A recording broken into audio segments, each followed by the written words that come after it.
We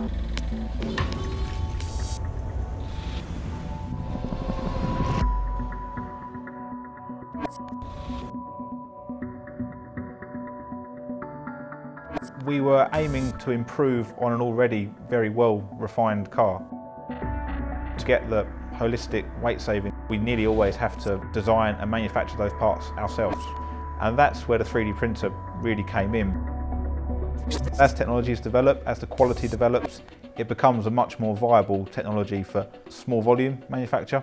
And as that technology continues to develop and the cost of it comes down, for mass production it will become more and more viable. It doesn't need to be a complex part. It can be a part that's been made a certain way for hundreds and thousands of years, like a cup.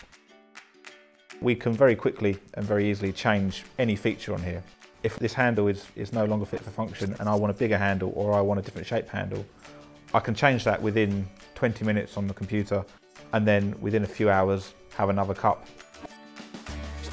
3D printing was a key aspect in the manufacture of this vehicle.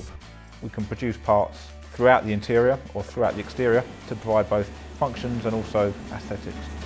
We would have been a lot more constrained from a design point of view, and it would have ultimately affected the final design. The materials that are available to us to 3D print are constantly evolving and constantly improving. As time goes on, we will ultimately be able to print an entire car with a 3D printer. We need to make the best use of the technology that we have at our fingertips.